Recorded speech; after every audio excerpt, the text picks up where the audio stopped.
Hey everyone.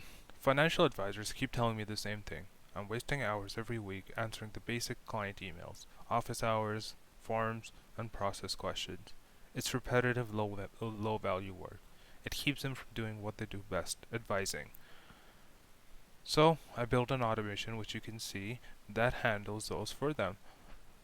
It uses their approved knowledge like office hours or forum links and never answers anything risky. If a client asks advice, it stays silent and alerts the team. It runs on n8n and OpenAI, and I'll show you how it's set up. Alright, let's start with a short demo of how this actually works. Imagine you get a simple email like this, where it's just a question asking if you're open on weekends, right? And the answer is very clear to this, and that would be something that would be stored in your FAQ or somewhere else on your website, right? So let's send this message out, and you can see it's here in my inbox, and then afterwards I can start this automation, and let's see how it works. It gets that email, it checks the compliance, it returns the output, right? So it's not a risky thing, and then it sends the email response. So here you go, this is the response that it gives. Hey, our office hours are through Monday to Friday, 9 to 5, and we're closed on weekends. So with this, you can see all the information that the client would need, and you don't need to do anything. So let's go over how the automation actually works. So let's start with the first thing, which is the trigger. As you can see, the trigger right here, you just give it your Gmail account, you give it how many times it needs to check your inbox, and that's done by every minute, and then it's triggered on message received. And there's nothing else to it. You can just get it as a trigger if you just click add node, email to Gmail, and there should be triggers right here. Yeah, on message received, you add this here, and then this is what's going to be starting off the automation. So after that, the next big thing to check is if this is a compliance issue, and this is where a lot of the AI magic really happens. So here you can see it just takes in, don't worry too much about the details here, but it takes the actual email here, and that's, as you can see here, hey, are you open on weekends? And it's kind of done like this, and then you go to the system message, which is really what's being prompted to the AI, and this is what it's being so you're a compliance officer at a registered investment advisor. Analyze the client message, rules, flag as a compliance risk if it asks for, implies, or discusses investment advice, buy-sell recommendation, performance projections, guarantees, portfolio actions, or personalized financial strategies. These are things that are very much so based off the compliance, based off the regulations of the industry, and this can be modified as necessary. But if they are administrative questions, office hours, forms, or processes, things you would have on your FAQ on your website, it can quickly answer that. And it answers in this format where its compliance risk is either true or false, and the reasoning here, if that is needed anywhere else, to just like see if the system's performing correctly, right? So after that's done, it returns its compliance risk and the reasoning behind that, and it uses the OpenAI chat model. If needed, it can also use Gemini or something else if you need to be, if you're concerned about compliance or the HIPAA compliant AI models, right? So after that's done, it returns that, and then there's this if condition right here, and yeah, which also, if you want to add anything else, as usual, you can just do AI agent for the previous node, which will create this, and then you can add the models by just clicking here and here for the output parsers, and the output parser for reference, if anyone wants to use this, it's like this. You just give it an example, and then it generates the output necessary. After that, what you need to do is have an if node, and this is right here, and this checks if it is a compliance risk, true or not. If it is a compliance risk, it goes here, which is to alert the compliance team, which can be just any different email, and this is the email for it. It's just a very simple email which can be changed as necessary for customer needs, but this would send it out to someone who is responsible for answering compliance questions or for booking a call or anything else that needs human intervention. Or if you don't, or if you just want to not actually send an email out to someone, you can also just set it as draft as needed. But usually I would assume that you'll want to send it as a email to the compliance team.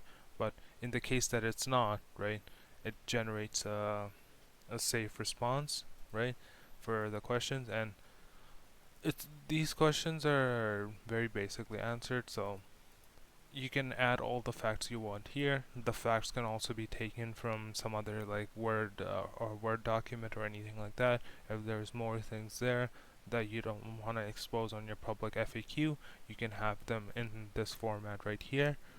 And these are just basic things like, for example, when the business is open from, a form link that everyone must use for something, that kind of different services your business offers, and a scheduling link like a Calendly link, and here I just have my own. So it also mentions that it doesn't have access to any personal client data or anything like that, since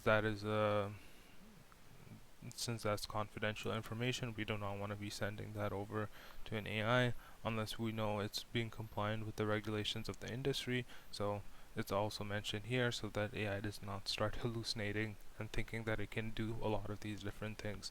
And so this is the initial system message, and it generally knows that it can be only answered using the facts above, or if it's coming from somewhere else, it can be inputted here too. And if the question's outside of the scope, it can give it this kind of response, which is that it does not know how to answer it, and you can book a call with the advisor right here. So it has fallbacks for everything, and after it actually does what it's intending to do, it returns the email right here with all the basic information. That was a simple question we asked it, which was like from 9 a.m. to 5 p.m., like what the office hours were, and that they're closed on the weekends, and just some other basic information added to it also. So after that's done, this is the big part that you might want to get customized for your own needs. And if you don't want AI to be sending emails, you can just make it create a draft, and if it creates a draft, and it can send you an email to check your drafts and approve the message, because you might not completely trust it, and that's understandable. This is a regulated industry. You don't want to just have an AI sending emails out to customers without a human checking it, but this can definitely reduce the workload you have. If it just sends you out that it has an email ready, and then you check your draft, it looks good, you can send it over yourself. So here it says it gets the input for the HTML, the body of the email right here. Don't worry about why it's HTML, it's just for formatting needs, and that handles the formatting really well. And then here it's the email that the client initially sent it from. So here this is just my email for the testing purposes, and you add your email and things like that and all this basic information, and after that it automatically sends the email. And this can be pulled every 1 minute, so we have already seen one of the possible run-throughs when it is compliant and it goes here, but what if it isn't, right? So let's go over that case next. Alright, so now this is an email that you might get as a financial advisor that requires human intervention. So The subject is I are concerned, and with this election coming, I'm nervous. Should I sell everything? So this is something that AI should not be answering, because this is not some basic question that like an FAQ can answer or some other sort of database that it should answer. So let's see what happens when this is received.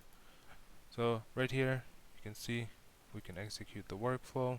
It gets that email, it checks the compliance, and here it alerts the compliance team.